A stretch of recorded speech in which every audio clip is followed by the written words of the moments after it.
Happy birthday once again. Chair. I'm now handing over to the economic freedom fighters. Who is starting? Thank you. Okay, thank you so much. She had a good voice. I was going to sing for her, so I'm challenged. I don't know how to sing. I know how to chant. Thank you very much, General, and the chairperson. General, I just want to ask if you know, or maybe let me put it differently. What interested you into joining the police?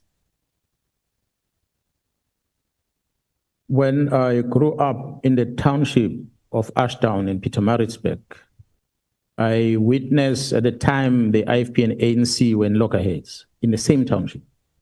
When I started witnessing how people have been killed and nothing happens, and people, some of them that I knew, it is part of the thing that drove me to say, what can I do to assist in this regard? So that's what influenced me to join the police. And I must say, I remember when I joined, it was exactly that I needed to fight the criminals. That's why I chose the career that I chose in the service. That I'm not going to join the police station to go and be a court orderly. No, that's not what I want. I want to be there on the ground and deal with action. Then you went to the college, and then from the college?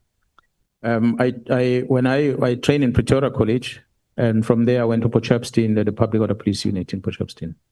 At the time, you couldn't choose where to go. The only option was to become a detective or you become a uniform branch. And because I wanted to be on the field, they said to me, then the highly trained unit that you must go to is internal stability unit. Maybe that's the right word to use at the time. In June 1993, when I joined, it was called internal stability unit, but then later changed the name to Public Order Police. And then how do you arrive at the task force? I became aware of the special task force. When I joined the police, the internal stability unit used to wear camouflage. The camouflage I was wearing on the 6th of July. When the amalgamation happened and the camouflage was stopped from POP, it was directed that POP must be issued with the uniform that the shirt looks the same as pants. It was introduced there, that shirt. Usually it used to be a light blue shirt and a gray pants. But POP was introduced with the same type of color and to stop wearing camouflage. So we did not wear camouflage. And then an unfortunate incident happened in the area called Shoba in Potchefstroom, where the African National Congress had won the elections in 1994. And the few members of the IFP, few members of the ANC that are located within the village of IFP started celebrating that victory. They erected their flag, the ANC flag, to celebrate the victory of the African National Congress. And I happened to be there and I warned them. I said, you are calling for trouble. You're in the middle of the ocean. You're an island. You can't be raising up this flag and celebrating, whereas your neighbors are not happy with the fact that they were defeated. And then it so happened that shortly after that, those people were attacked by IFP. They were killed. And after the murder happened, the leadership of the police brought the investigation team from the national office to come to Potchefstroom. And that investigation team was accompanied by task force. So it was the first time I see people in camouflage that we are no longer wearing. So when I saw them there, and I asked them, but who are you? Because we don't wear this uniform anymore. Then they said, no, they are special task force. So I asked them, what do you do as special task force? They started explaining to me. That's how I first learned about the task force. So it was exciting for me because I always wanted to be in such an environment and I never knew about it. And fast forward, I took a transfer to Durban. When I arrived in Durban, the current command of the task force in Durban, Kenen Yao, was there, the unit, and I saw him and I engaged with him and he said, no, they recently decentralized the task force to Durban. And then he gave me the video of what the task force does. I went to see it and I watched the video and I realized, okay, no, this is troublesome. And then I was excited and I joined it. So it's safe it's safe for me to call you a career policeman. Yeah, well, we can call me that I've been pursuing different areas in the police all my life until now. Are you aware of something called deployment cadres? No, we don't do that in the police. We don't use the cadres names. No, I'm saying, are you aware of the policy of a deployment cadres? I always hear from the ruling party talking about deployment cadres. You are not a product of a deployment cadre policy. You are a career policeman. Yeah, no, I'm a career policeman, unfortunately. Those deployed cadres that came into SAPS who had no career in the police. Some claim to fame, they're from exile, they were underground, they were this, they were that. Do you think they helped to improve the policing in this country, or they deteriorated to where we find it today? Yeah, I think the latter part is more appropriate. I think with this amalgamation and the presence of people who did not grow up in the police, the first thing that I think created a problem was to undermine the discipline culture of the police. That we don't use that culture. The word comrade was introduced at the time, with the police officers, a constable started calling it a captain comrade, which was foreign to the police. So the moment they started addressing each other like that, it just made the situation worse. The situation became worse after the ANC Polokwane conference in 2007. Because while you were there in a conference, when the former deputy president, who became a president later, was fired, that's where we started seeing the real division. Because he gets fired, and the police that's supposed to protect the former deputy president at the time started not getting favors or support from their commanders in Pretoria. And the former president will travel with his members in an armored vehicle where the windows don't open in the 35 degrees heat. And the aircon won't be working. And they will be traveling London bread of KZN. And they'll be calling their commanders for a better vehicle. And they will be told that man is not a president. So he must drive in that heat. So the members started experiencing that. So the members within that space started getting conditioned into politics themselves, because then they favor this one who's now not treated bad. Fast forward to that, we then have a conference in Polokwane. The police management goes there, but they don't go there to police the African National Congress conference. They are going there to erect their own marquee tent on the side with alcohol and everything else to celebrate the victory that was coming. And the unfortunate part happened is that the deputy president was fired, won that election in Polokwane. And the return of the leadership back to Pretoria changed everything in the police, because we started getting a recruitment to join political parties within the police premises in Pretoria, within the protection services in the main. The division of the police got affected the most is the PSS that protects the VIPs. The members were recruited to join COPE as a political party by police generals in the police premises. So that was just the beginning of the downfall of what followed thereafter. So you then start hearing senior officers in the police started calling comrades, comrade. And it became the terminology used throughout. And yeah, I think that amalgamation and the presence of the people that regarded themselves as politicians was the downfall of the discipline of the organization. And that road went even worse in the crime intelligence. Yeah, well, the members of crime intelligence might not necessarily have been politicians per se that are involved in the road, but the leadership that arrived at crime intelligence were comrades. As I said earlier, you arrive in, you are an executive member, you're a senior member, you find people know the system inside who are junior, and they capture you. They manipulate you. They make you live a comfortable life, and you are happy with that, but you don't pay attention on what they are doing in the bottom. So that's exactly what happened there. Yes, the leadership might have been from the political party coming to crime intelligence, but their intention was not the bad intentions. But when they arrived, they found these resources within crime intelligence that make available to them. And they took those resources and these resources made their life comfortable. And it just became a culture without realizing that these members that are making this life comfortable, they are actually causing more damage internal. So when these leadership are moving, and anyone that comes as the leader, they want to capture the person. And this one goes and the other one comes in, they want to capture. It became a culture. And I must say, the culture that developed might not necessarily be a political culture, but the greed and members within the service that started getting involved in business and started getting interested in money. They might not necessarily be politicians themselves. They were pure police officers. But because they knew how the system works and they saw these sinners that don't know the system, and then they started manipulating it.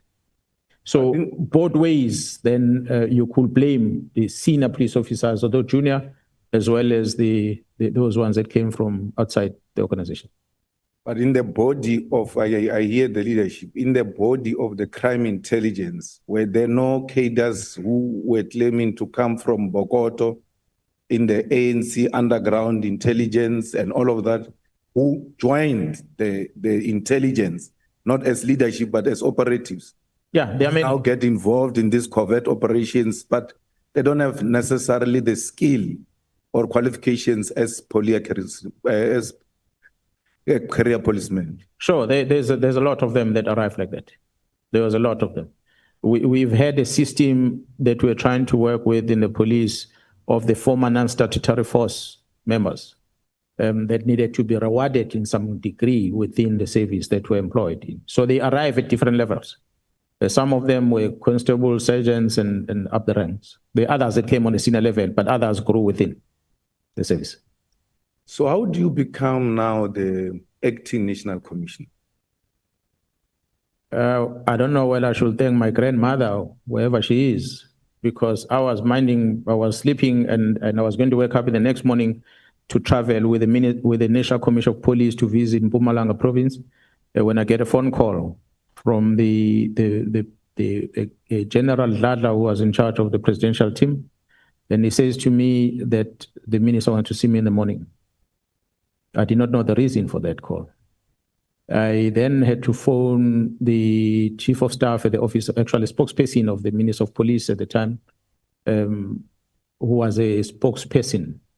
That general was a spokesperson of the National Commission, Gerald Cele, because he was the National Commission of the Police. I phoned her and I told her, say, we're supposed to be traveling in the morning with a police jet to Mpumalanga. I've been called by the minister, so I'm no longer traveling. I don't know what he wants. But ordinarily, because I'm from the Special Task Force at the time, and I'm in charge of the component that deals with Special Task Force and all these high-risk operations, from time to time, if the presidential team have got some risk that they've identified somewhere, they always call on us to come and provide that technical support on them. I thought maybe there's something that might be a threat, either with the president team or somewhere that the minister wanted to talk about.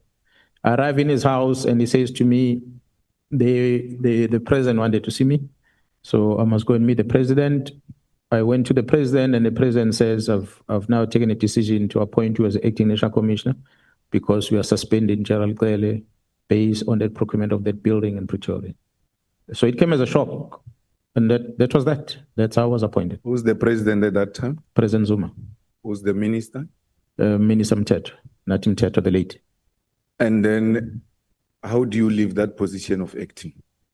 And ceremoniously so, because I was frustrated with the role that the minister was playing over Mdluli over time. And I felt that I cannot be able to work within the political space in this fashion. If this is how the people operate or occupying these positions supposed to interact with executive authority, I'm not willing to take instructions of this nature because they are not right. They are wrong. They are encroaching into the management responsibility of the police commission, of the national commissioner. Maybe I must talk about the experience that also I had learned prior to that. Mdluli is the only general in the South African Police Service that was ever appointed by the panel of ministers in the history since we started in 95 to date. I said the Act only allows a minister to appoint a national head, nobody else. But the Mkhwanazi's post panel was presided over by the late Minister Mthethwa, and I don't know who are the panel members that were part of it. The person who was the acting national commissioner at the time, Commissioner Williams, was excluded from the process. Mkhwanazi then gets appointed. So which then Mkhwanazi, there was the intention of getting Mkhwanazi at crime intelligence by all means. For what good reason and what experience did Mkhwanazi had at the time? From my assessment, I realized there was other reasons other than his competency to do the job that made him to be rewarded by being given a crime intelligence post by the minister at the time. So fast forward to that. When there's these disciplinary steps taken against Mkhwanazi, the ministers want to intervene and say, you can't do this and that. You can't discipline a man. You shouldn't do this. You shouldn't do that. The minister. So we then confirmed that he brought him into the organization because it was a reward for him to come in there. And so that conflict and having assessed these things, and I must say, Honorable Chair and members, I did not know about the Guptas before until Sheraton Hotel in Pretoria, when I was invited to meet these gentlemen by the late minister who says, do not use City Press and Sunday Time to advertise. We always advertise posts on those newspapers because they've got a big footprint in the country. We're looking for something, we advertise on those newspapers. And the minister says, don't use those papers because they're not helping, they don't want to transform and so forth. Use New Age. Yeah, well, I thought, okay, maybe we need to rotate papers, maybe New Age must have an opportunity. I didn't even know what is New Age. Then I went to the office. When I presented this into the management, they said to me, you know who owns New Age? I said, no, who owns it? They say the Guptas. I said, okay, so what is wrong? At the time, remember, I'm coming from operations side. I don't even know what this Guptas are about. They said, no, these ones are implicated politically in this fashion and that fashion. Besides, they don't have the footprint equal to what the Sunday Times and City Press has. So if we advertise through them, a lot of people are not going to get information anyway, because they don't supply their papers across the land and breadth of the country. So that's how I got to expose. So taking those and adding them together, then I realized I'm in deep in the political space here, and I'm not comfortable with this, and I cannot take it. I'm either going to fight with the minister, which is going to end ugly. Let me tell the president that this is not what I signed for. So it's either the president allows the minister to do what he does, or he let me go and go back to the operations and chase criminals. So that's how the president decided he's going to bring someone, and then Jarpiaga came. And indeed, I were to sit at home for a year without doing anything. Now, when the minister communicates to you not to continue with cases against Mkhwanazi, how does he do that? Does he write a letter? Does he call a meeting? How does he communicate that? Please stop cases against Mkhwanazi. Yeah, he called me into a meeting in his residence, and it is in his residence where he was in company of the Inspector General of Intelligence, Advocate Gabde, the late, where he says to me that the advocate was telling him that I forced her, that she must recommend that Mkhwanazi be charged. That's where we had a debate, because I did not force her. And I told the minister, if you want me to do what you say I must do, put it in black and white. And they did not want to put in black and white. Instead, he instructed the Inspector General to put it in black and white, so that I use Inspector General's recommendations for me not to charge Mkhwanazi. That is on a disciplinary part. But on the criminal part, it was not the minister directly, but it was Advocate Mkhwanazi from the NPA. I hope the members have got Advocate Bredenbach, who's an MP here, who's a member of this committee. Perhaps she must come and sit here and talk to ad hoc committee and explain what was her role on that case, because I understand that she was the one who was holding that criminal case against Mkhwanazi, where she was instructed, from what I was told, to withdraw that case from court that had already set.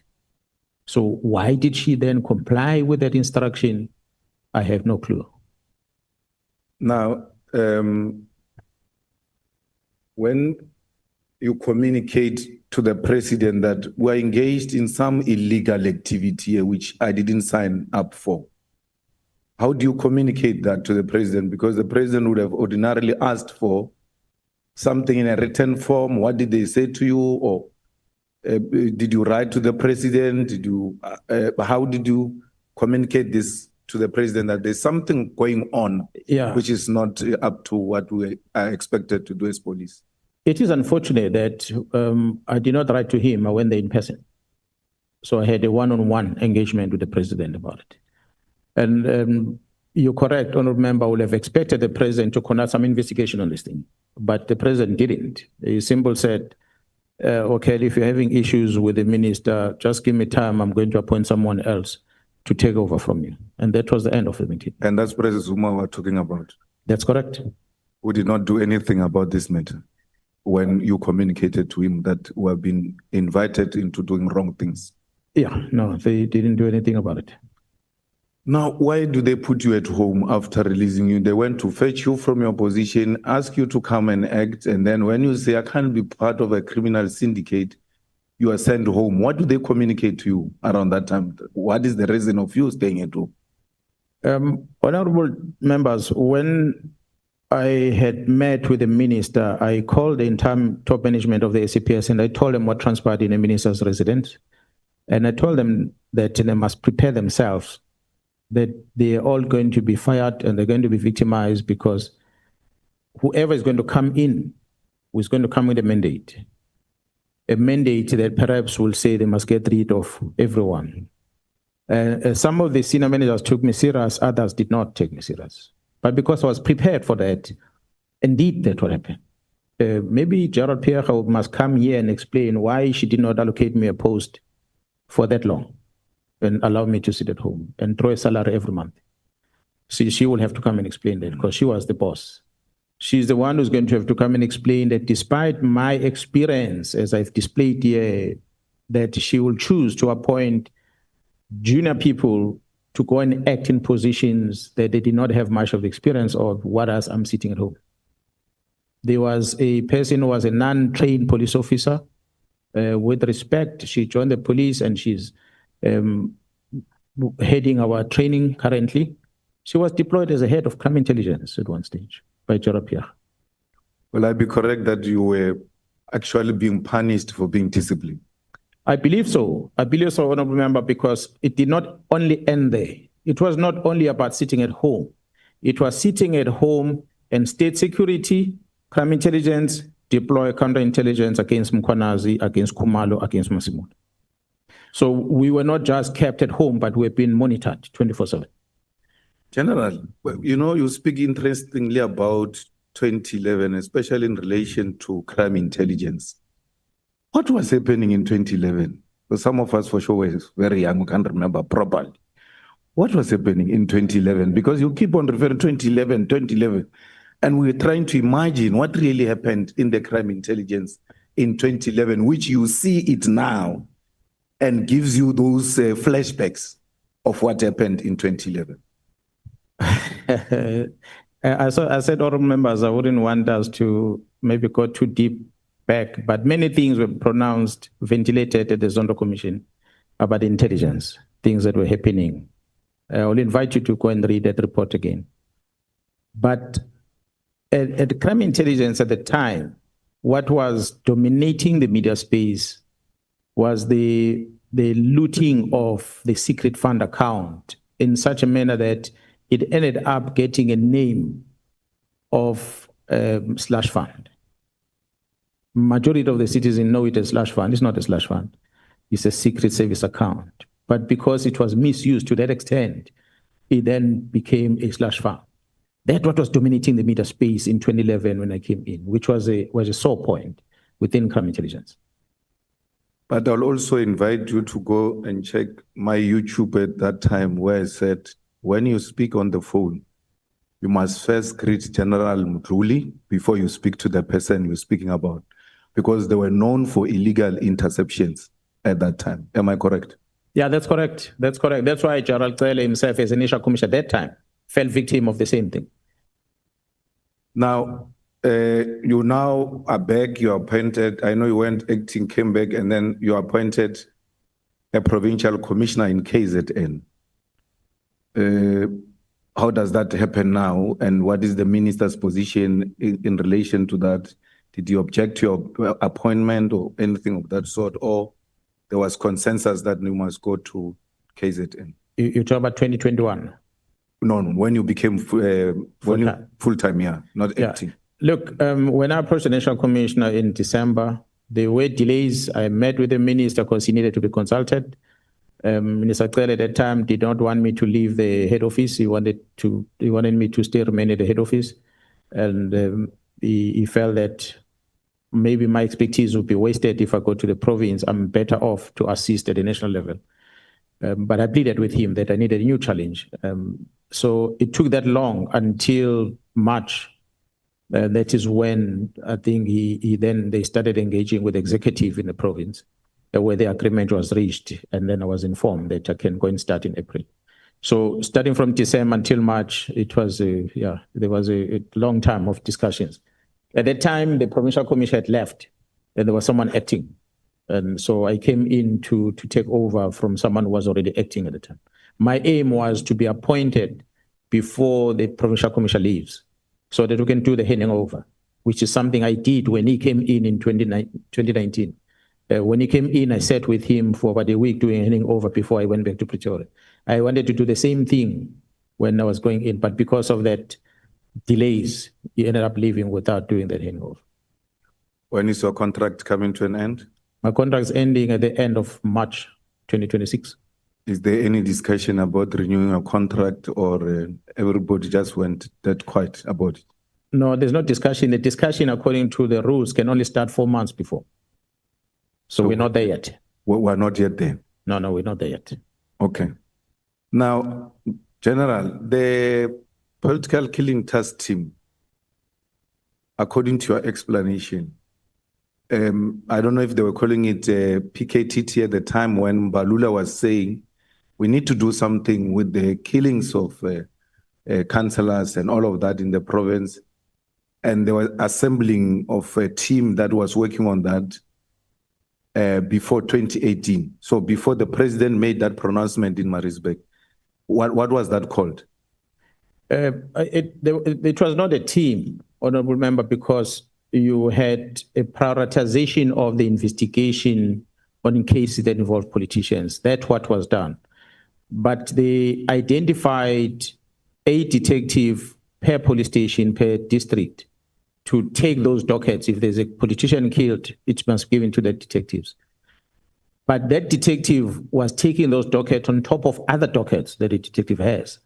So if you have a murder of someone somewhere, and so forth, we have other 10 murder dockets that you must investigate. Then we have this additional one of the politician. The prioritization of the detective to investigate will be equal amongst all these dockets that he has in front of them. And a matter of fact, you might prioritize a matter of a 80-year-old woman before you prioritize a matter of a councillor of 30 years old. So then there was no prioritization in terms of investigation by the team. But it was not correction, not a team, but those detectives that we identified, they were scattered all over. So they were not working as a team.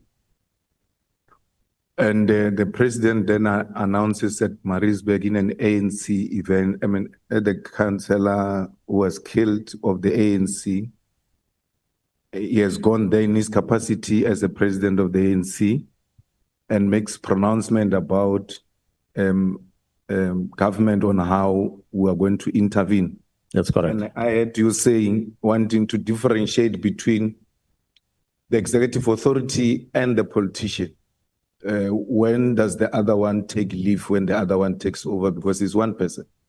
They're interchangeable. And that's a dilemma that we face, honorable member. I'm glad you're asking that question, because the members are going to claim overtime for protecting the executive member, whereas the executive member is on a campaign, political campaign, and addressing these political parties and the likes, using the state vehicle, using the state petrol, and using the state protection.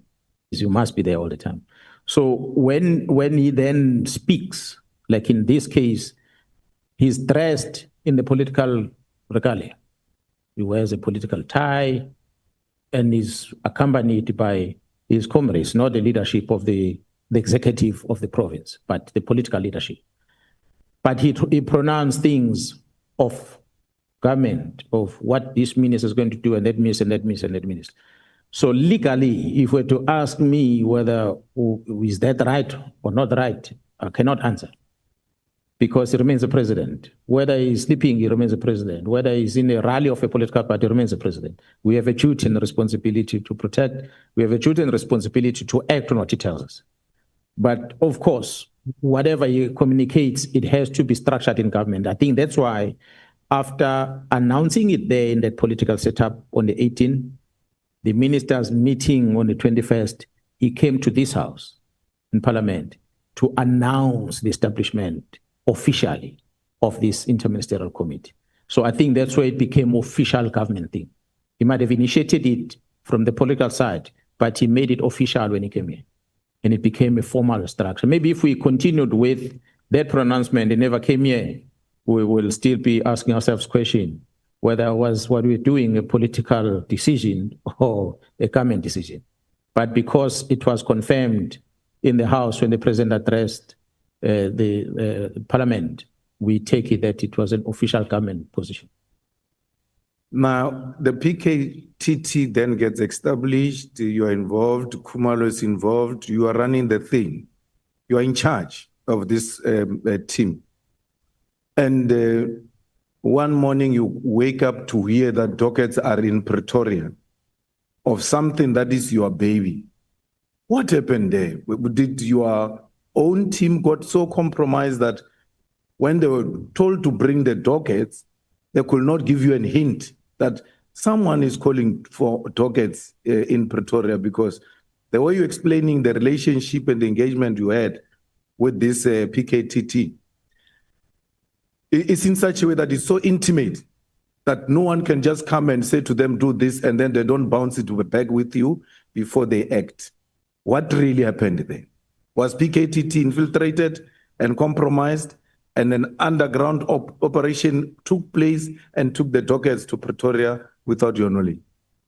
Honourable Member, I'll invite you, perhaps, if it does happen, that General Khumalo arrives here and appears before this ad hoc committee to be able to explain, because he's the one that gave the instruction to the members to bring the dockets to Pretoria.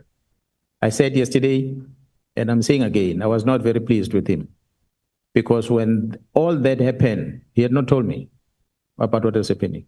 So when I was engaging with him, as I was confronting him, he said, you know what, there's just too much politics. I've been complaining about SBIA ever since to the National Commissioner, but whatever I say doesn't matter, it seems like it. And the SBIA continue doing what it's doing. While this side is having the crime intelligence that he's trying to deal with, and he's having challenges there, and he's seeking assistance from the head office, from the national office, and he's not getting the assistance.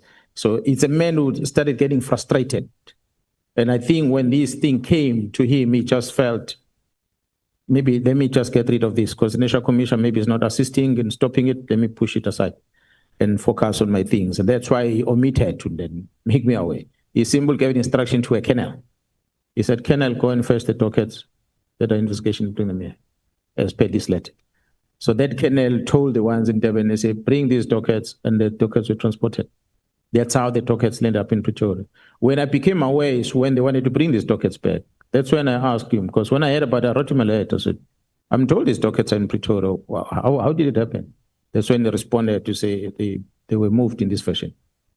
I understand that, General, about Khumalo, but your members, the individual members who are in the PKTT, who've got this high credibility and are executing the task expected as their commander, as someone that you work with, apart from whether Colonel called them or Khumalo, why didn't one of them communicate with you? Because this is, I'm trying to establish this effective machinery that you are saying. This is the most effective machinery we have at SAPS. Why is not the senior ranks, these investigators, these people who are dealing with the actual issues, why are they not giving you that information that General Khumalo or whoever said who must bring the dockets to Pretoria? Only to hear after. I mean, you gave a very good example that someone comes into your house, he takes your things, and then he goes away with them and says, when I was at your house, I took 1, 2, 3, 4. No one can do that at my house. It will never happen. That you come into my house and take something and I don't know about it. So what really happened to these members who are so loyal and so active and so disciplined that they can't tell their commander, only to be embarrassed that his dockets are in Pretoria? Yeah, honorable members, the command and control, when it's effective, such then happens. Because our structure and our working arrangement was that the members that are doing the job, they understand and they know their commanders. They don't bypass that process. The center was holding. So at the center of this operation was General Khumalo. So when I was getting briefing, Khumalo and the leaders of certain groups will come and brief me about the work they do. I will not engage with the individual member directly. So I was always engaging them in a formal structure all the time when I'm engaging with them. So the problem started in January, as I said. I also learned from General Khumalo that the members are not happy.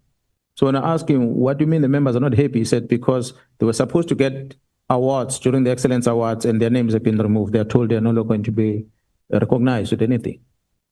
That's when I went to meet with the members myself.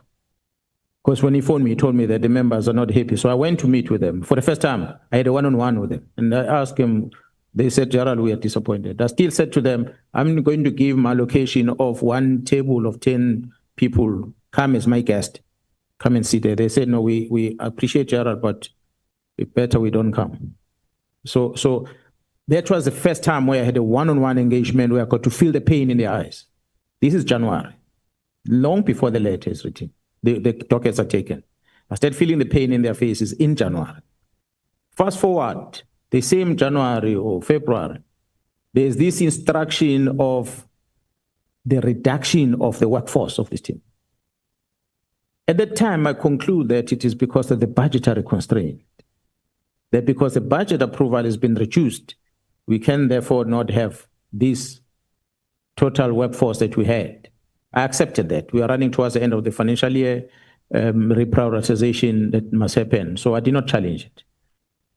But then the financial year starts in April. Obviously, the budget might not be allocated almost immediately.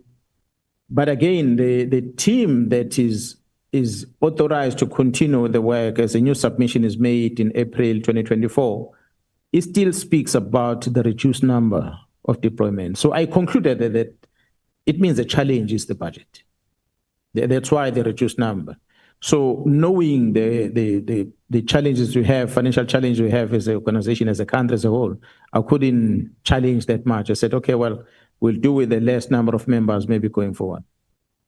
But when this communication of DOCA has been taken up to Pretoria came, I then realized, but this problem started back then, the letter, the members not getting rewards, and the members are starting to question themselves from January about the work they are doing, whether they are upsetting the executive and why the executive is treating them like this, up until the period when these dockets in March are taken up to Pretoria. So it's already a couple of months back, and that's why the members, I think, they became numb to complain about anything, and they didn't say anything. They just kept quiet.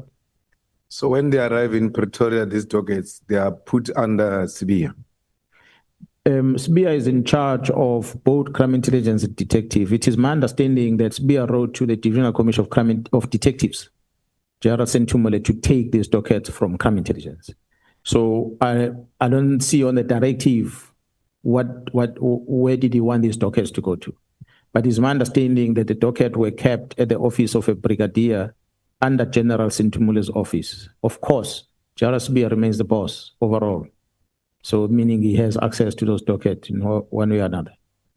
Of the 121, there were 5 dockets which had clear instructions of arrest. That's correct. What happened to those dockets? Are they, have you arrested people since the dockets are back? Have you arrested people? How far are these cases? And if they still remain unresolved, what is the issue? We are still looking for the other suspect, but 2 of the suspects have been arrested on those dockets, and one of the suspects unfortunately died. I think he was already identified, but he died, so he couldn't be charged. There's no more. but the others, we are still looking for them. General, what do you mean the minister you met at Mbangeni and the minister you met in this letter are not the same people? They're totally different people. Why? I asked myself the same question, Honorable Member, because when I approached the Chief of Staff, when I called him on the 2nd of January after learning of the letter, after seeing the letter, it was my understanding that the relationship between me and him will allow for him to secure the meeting with the minister, as he did before the minister came into the police. He was able to say, oh, you are the provincial commissioner, I know the minister, so that he get to know you since you are policing his environment. He doesn't live here, he works at Department of Water Affairs, so come and meet him. So we met. It was a meeting, one of the elders and one of the senior government leaders in the province. It was not a problem because we just did that unofficially. So when it's time for us to talk business, I expected the minister is going to open his arms and say, I know you're already through Nkabinde Kam, but that never happened. And that's where I started wondering what could be the reason behind it. But when he's in front of me, he smiles all the time. But this, what I'm asking for, is not happening. Now, if you say the minister did not write a letter, and this is not the same person I see who smiles all the time when we meet, and the one that I see in the letter, two different people, will that be an excuse that someone gave a minister a letter and the minister signed? Because he doesn't dispute that is his signature. Once he signs, that is his letter. And we can't say minister didn't know, someone misled the minister, because I don't understand which angle are you trying to take there. The minister signed a letter. Even if he said, I didn't read the letter, I just signed it. It is his signature. It means he didn't do his own duties by making sure that he reads through the documents before he signs them. Is there any excuse why shouldn't we hold this letter against the minister himself as his own letter? Well, it is the minister's letter. When I registered a complaint, a criminal complaint, minister is one of the suspects that I'm pursuing in that complaint I have, because he's the author of this chaos. How far is that case? The chaos. This is a real chaos. Yeah. Now, how far is that case you complained about this? It's still an investigation. I'm not part of it because I rely on the prosecution in KZN and the team investigating to brief me from time to time. But the progress they shared with me 2 weeks ago, was quite pleased with the progress that they're making. The minister owns a letter. He signs it, it's his letter. However, if we're to fix the problem, it is my belief that we must go beyond the minister's ownership of the letter. With his signature, is his letter. That's given. But we need to find out what led into him writing such a letter. When I speak to the Chief of Staff and he said the letter has been going back and forth, it is against that background that made me to believe that someone crafted the letter for the minister to sign. Yes, obvious. If a person gives a gun to shoot and kill someone and you take that gun and you shoot and kill someone, it's your problem. But we need to find out who actually gave you the gun. So this is basically what I'm trying to communicate, that can we not just leave it with the minister? Let's go beyond, because we're going to miss problems that exist in the organization if we only deal with the outcome. Let's try and fix the real problem. In this case that you're pursuing following this letter, minister is a person of interest and you're saying the investigation is going on, they're getting briefing from time to time. Is there any arrest anytime soon, according to the briefings you're receiving? It is my prayer and hope that by the time the 31st of December of this year comes, we'll be talking about the letter of the 35th of December last year in court. That's my hope. Now, Minister, General, don't you think, and that's my observation, you'll tell me if I'm wrong, this Nkabinde went to tell, because you explained he's got a minister, his relationship separate from you with the minister. When to tell the minister, okay, let me start differently. I don't see anything wrong with you going to see a minister. It's actually part of your duty. It's your constituency. As one of the high-profile people in your province, it's always important to know where your high profile people are found and who are they and all of that, so that if a call is made, you know how to respond to such a call. So I don't see anything untoward. But I think that, and you'll correct me, that Nkabinde told minister that I know the general of police here in KZN. It's my guy. You know, we roll together and all of that. And then he came to you and said, I know the minister is my guy. We roll together. So you're thinking you're going to meet the minister. And the minister is thinking he's going to meet the general. And he is not making you guys aware. Why?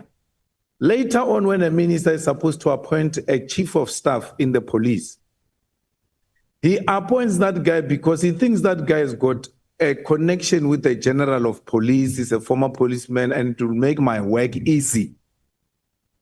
Whereas a new minister of police, don't you think this guy played everybody in that space? Yeah, well, I believe there was an intention that he had when he made us to meet, definitely, which I believe maybe that what benefited him at the end. Now, General, was it not an overreach to say in that press conference that the judiciary is also involved? Because judiciary, me and you and all of us, we have a duty to protect it with everything we have. It can't be that a magistrate who has faltered wherever, because I believe if a magistrate has faltered, there is a recourse. We can take this on appeal and do all manner of things. But to use a judgment of a magistrate to then say judiciary is involved, I think it was a bit overreach. I get the point what you're trying to drive home, especially a magistrate as a member of the Judicial Service Commission. Judiciary to us is judges. We know magistrates is part of that. But when you are asked to give example of these judicial people who are involved in this wrongdoing and were given a name of a magistrate compared to what we had at the press conference, I think there was an overreach there. Honorable Member, I had said earlier, unfortunately, you'll appreciate at the Madlanga Commission, there are two presentations that are done there. It's an open one and the in-camera. If this ad committee were to adopt similar approach, perhaps maybe engaging the Joint Standing Committee of Intelligence, you will hear things that might shock you about that, what you believe is a judiciary, which is judges, how the judge gets involved in the mess. Is that your evidence, General, that in camera we're going to hear explosive things about judges? Yeah, it's there. Now, General, I want to quickly summarize some of the issues my colleagues will deal with. Do you know, or before I go there, when you realize the minister is not giving you an ear, the minister is not listening to you, and it looks like these things are proceedings, the same way you did when you were acting commissioner, did you try to reach out to the president, or did you reach out to the president and tell the president that there is this illegal activity that is about to happen and please intervene as the executive authority? No, unfortunately, I did not go to the president. I will have relied on a national commissioner to play the role that I played when I was in that position, to reach out to the president. But do you think the president was aware that the PKTT is going to be dissolved? I cannot say that. If I listen to what he said in the recent media interview he did in Northern Cape, it makes me believe that he didn't know. When I met with him after my press briefing, he acted as a person who was not aware of what was happening. Do you know a relationship of President and Paul O'Sullivan? No, I don't know how related they are. I just don't know that Mr. Paul O'Sullivan speaks a lot about being in contact with many people, including the president. So I have not gone deeper into establishing the type of relationship they have. Does he have do you know of any relationship between him and one of the president's advisors? Mr. Paul O'Sullivan? No, not I know of. I know that there's a lot of talks about engagement, I think with Mr. Chauke and amongst others. But again, it's something that it's communicated out there, but I never really got deeper to investigate the type of relationship that is there. Through our own intelligence, were you able to establish that Paul O'Sullivan is a member or a former member of M16? Well, I have not necessarily got the briefing in details from intelligence in that regard. I've had the talks about it. I don't have the full briefing. What is of interesting is that he's got citizenship in 3 countries, and that makes me wonder. And he seems to have been a person who got angry when he was disturbed by being removed from the ports of entry in South Africa, the main port of entry at the time, which was Johannesburg International Airport. When he was removed, he did not take that kindly. So it will make me conclude that there were some things that were happening in that airport that made him angry. So we'll be correct to say Mr. Paul O'Sullivan is one of the rogue elements that are destabilizing SAPS and wanting to capture every senior police officer at SAPS, and if you don't cooperate, he start engaging in blackmailing activities. With no doubt, I'm going to invite the parliament through the structures of intelligence or structures of security and whoever structures you can come up with to look at the time of Mr. Robert McBride Turner as the head of IPD. How they were interacting with Paul O'Sullivan. Bank movements, money movements, the meeting venues, the cell phone locations where they meet, how they engage in terms of investigation. I'm saying this to the members because it is that which Mr. Nkabinde told me, who is now a chief of staff in the office of the minister, that operations of IPD were planned, coordinated, and executed at Paul O'Sullivan's house. That was his words to me. So I'm going to request that such be investigated in details, because the phone will put McBride in this place, will put Paul O'Sullivan in this place, will put Nkabinde in this place, and others. And when that investigation is conducted, nobody can deny it, because we'll know exactly that all of them have been operating guided by Paul O'Sullivan. And that is on one side. And I'm interested to know, honorable members, as to who is the author of the report that was produced when the city of Johannesburg, as well as the National Commissioner, wrote to the State Security asking them about the legality or otherwise of the gadget that were bought by the city of Johannesburg at the time when Julius was in charge of the security in that place. And who is the company that supplied that gadget?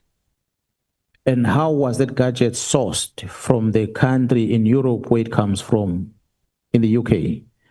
And I want to also recommend an investigation against the purchase of the similar gadget that was bought by DPCI back in 2010, where Julius was working at DPCI at the time.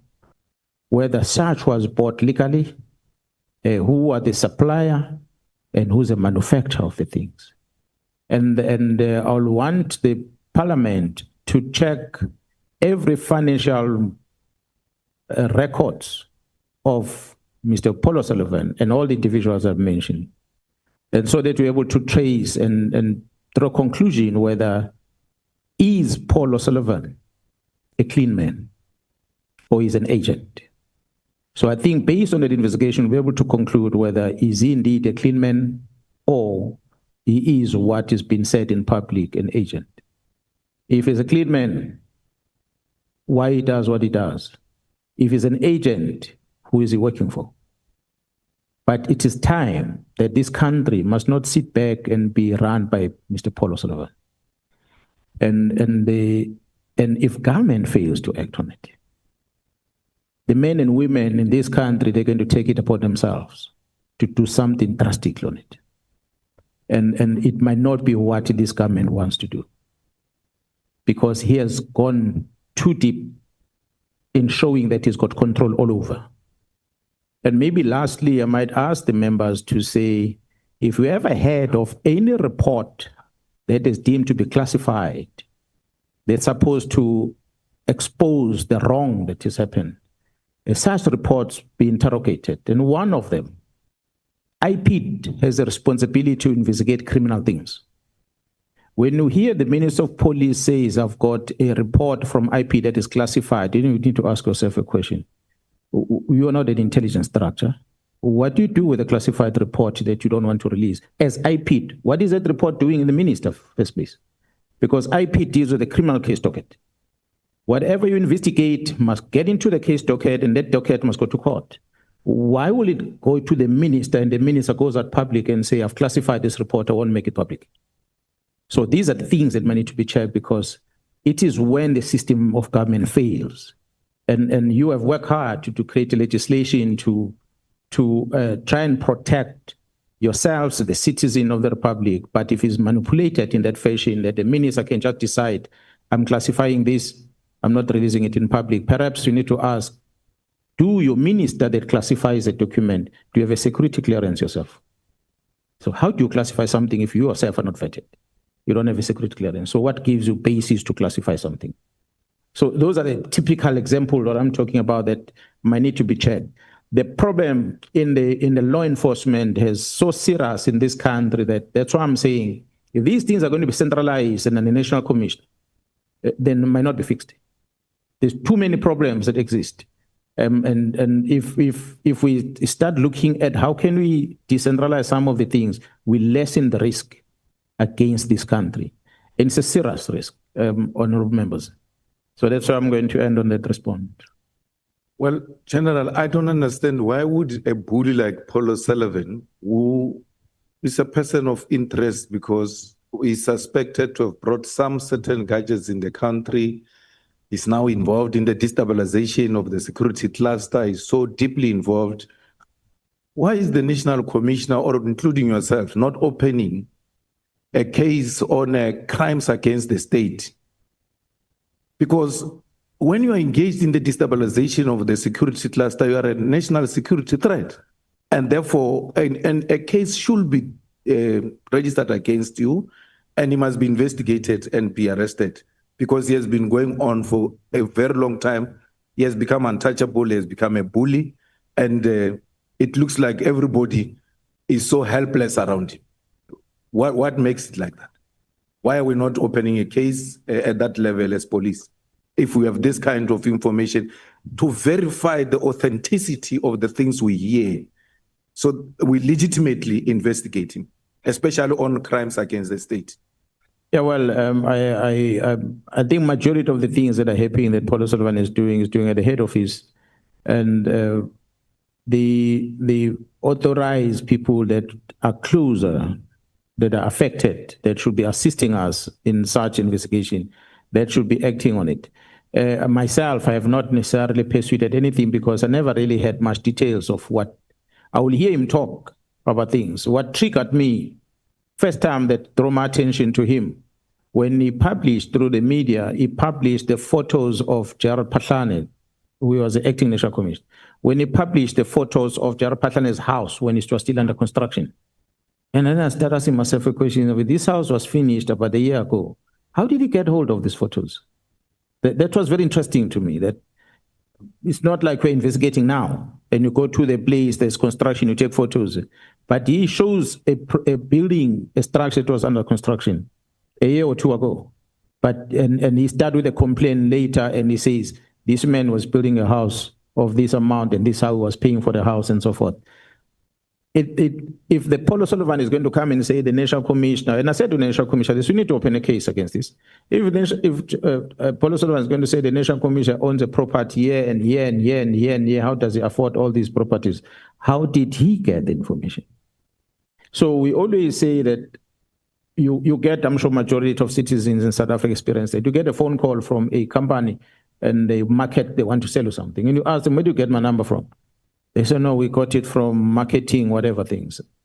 The reality is our communication, our contact details, our personal information gets to be shared with third parties without authorities. That's a reality. And nothing much happens on it. We see it with the marketing happening on our phones, and then we see with people that act to be activists like Paul O'Sullivan that are going to start publishing things that you wonder, how did he get hold of these things? And if those things exist, why didn't you open a case and get them registered? But he doesn't talk about the case. And what disturbed me the most, which I said to the National Commission, I don't understand how you keep quiet about this. When the National Commission was appointed, Paul O'Sullivan came out public and he said he was given the names of people to profile. He himself said that the presidency gave him names of particular number of people to profile whether they are suitable or not. And he made the recommendation who is suitable or who's not suitable. And some of us didn't know that. When the National Commission was appointed, it means his profile went via Paul O'Sullivan to profile. So if that is true, it therefore means the president had invited him to come and give advice at the presidency.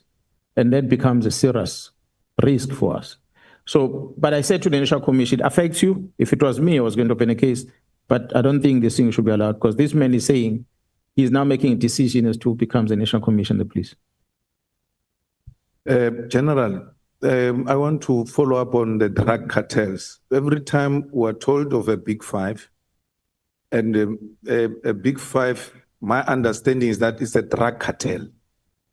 And when we are asking for the names, we are told of Matlala and Molefe, who are now in jail. But they're not in jail for drugs. They are in jail for a gun that is connected them to some celebrities and all of that. Meta and all. For Transnet, DJ somebody and. How do I conclude that these are the big five of drug cartels? Because they're not charged with drugs. And like you said, the drugs are a big problem. Not that others are not a big problem, but the drugs are the ones that are going to destroy the young ones. And when we are asked about this big five that deals with drug cartels, we are given two people who are in prison, but they're not charged with drugs. Presented by the team as a covert operation, they have the details about it that I might not be able to talk to it.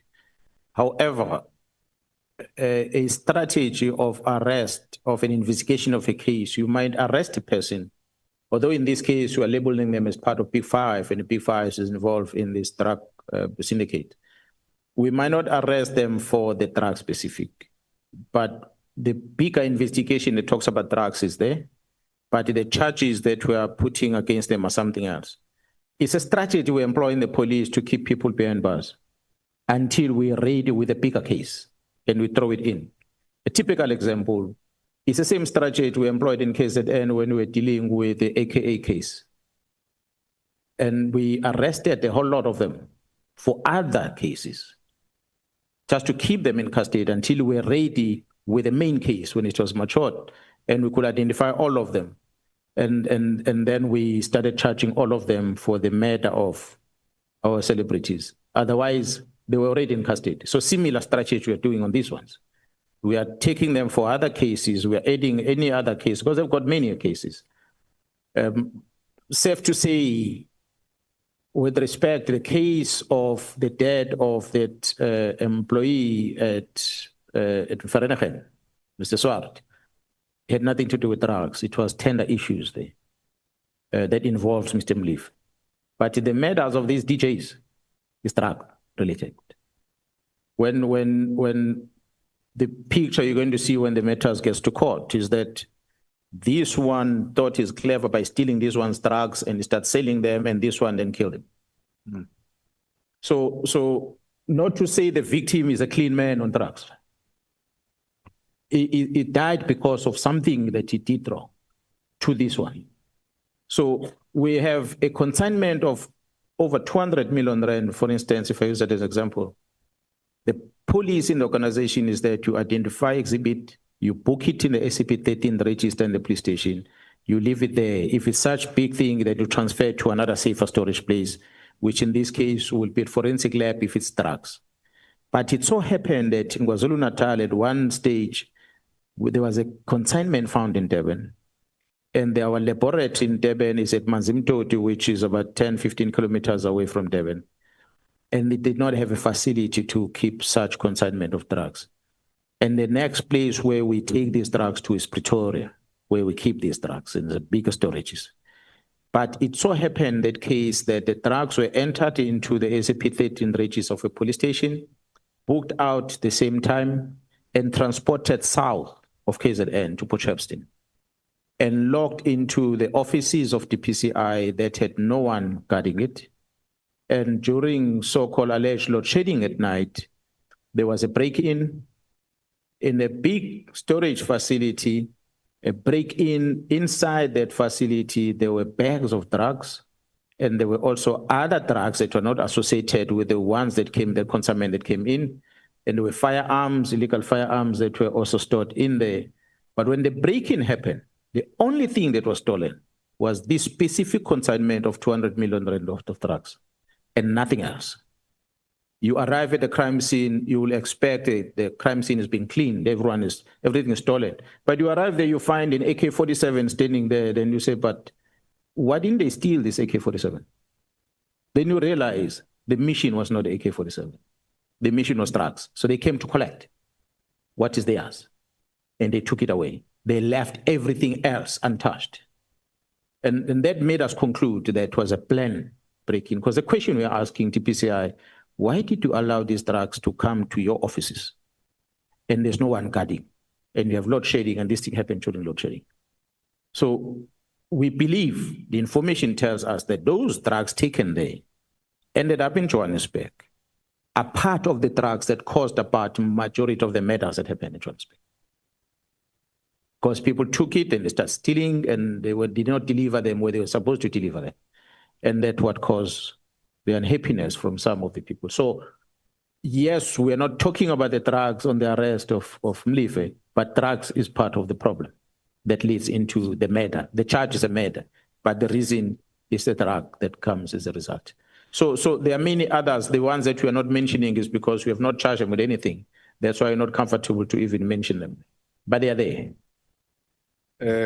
Second last, General, MPs involved with these drugs cartels and criminal syndicates, because we are MPs sitting here, and when we are told MPs are involved with drug cartels and criminal syndicates, we start asking ourselves, who are those? And that's what the public is asking itself.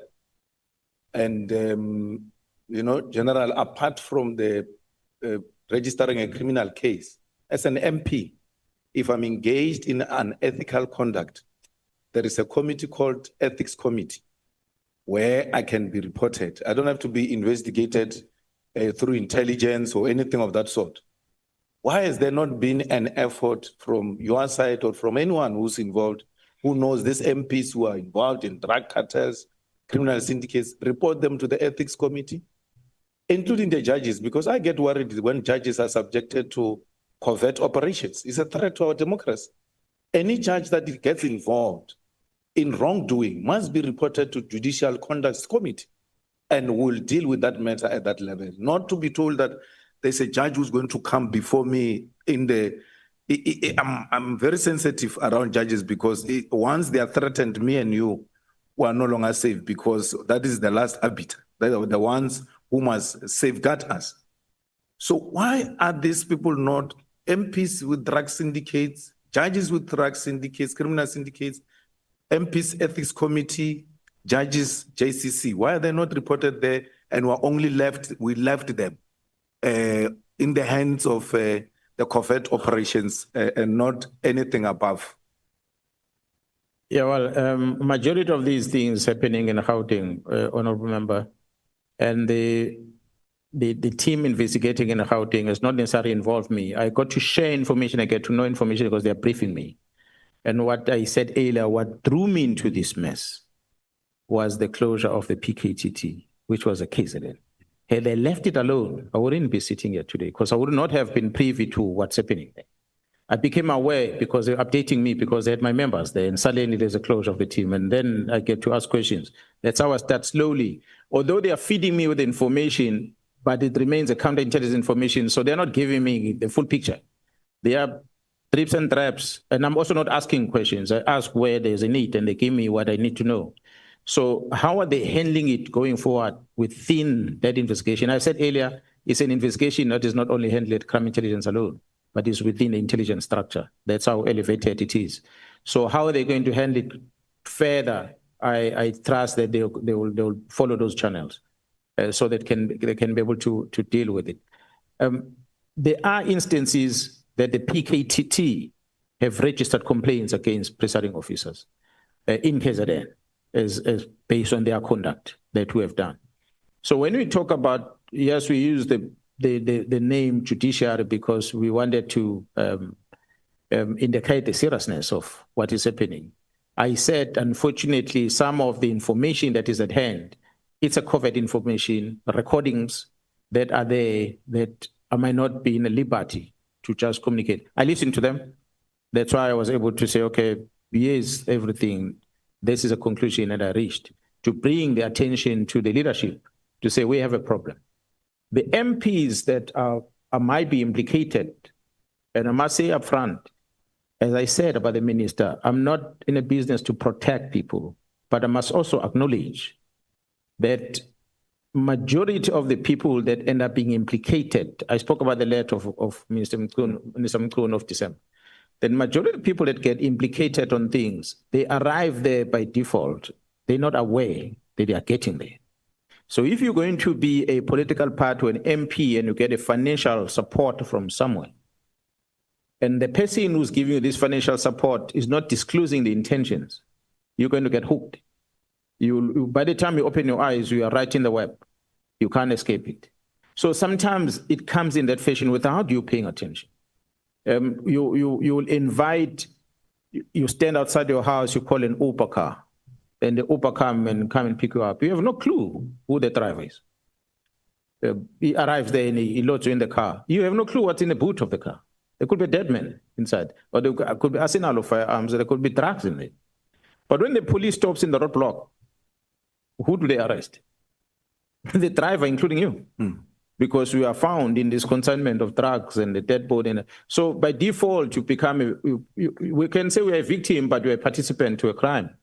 But you're not aware that you're a participant into a crime. So there are many MPs that might fall victim in that fashion. But there are some of them, few, that deliberately are part of the problem, and knowingly so. So we are dealing with those as part of the investigation that we are doing. So it's not that if we're to use percentage-wise, I cannot say that all the MPs are in the wrong, but definitely I think Parliament took a right decision by demanding to know who's financing political parties. But what maybe is missing is to know who's financing an individual MP. Because the MPs within the same political, they've got ambitions. They fund their own resources to do political campaigns so that they get into leadership positions in the political party. How they go about getting this money can be part of these criminal activities that we are talking about today. And they might not even be aware themselves because someone is helping them to elevate them to a position. So the party discloses, but the individual doesn't, because it's not everything that they disclose. So it's some of those things that might need to be looked at going forward. Thank you. General, thank you very much. I just want to, in a respectful way, disagree with you on the decentralization of police, and especially the examples you are giving.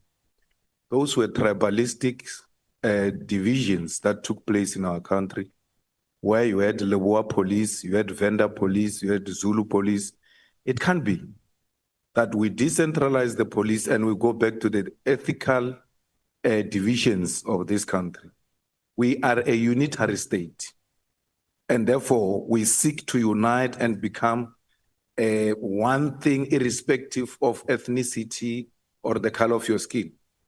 What you are suggesting may even play in the hands of racists who are now calling for independence of certain provinces away from our own country. And we think that perhaps you need to re-look into it. I agree there shouldn't be one individual with so much power. But how do we democratize it without decentralizing it? I think that's a debate we can have even beyond these walls of Parliament. Thanks, General. Yeah, no, thanks, Chair. Honourable Member, I agree. The decentralization might not necessarily mean exactly to be like the homeland, as it were. I use that as an example. But then I went further and I said, there are many countries, first world countries, that are structured like that. That one country has got a federal system and they've got the local system in terms of reinforcement. And certain examples, honourable members, was that to have a person in a national office to worry about an assault case in a locality, it's something that we might have to look at whether can a local police that does not have to account here be able to carry such docket. So those are the things that we might need to start discussing. Whether is it something that falls under the provincial government, whether it's something that falls under the region, if it were, we have to discuss. But the ultimate, what I'm talking about, for instance, maybe using this opportunity, honourable members, is that we adopted a culture of organizing ourselves as an SAPS in line with the district model that the president came with. I've argued in the BOC, Board of Commissioners, many times that this is a wrong structure that we've adopted. Because we are structured to our point, our end result is court as the police.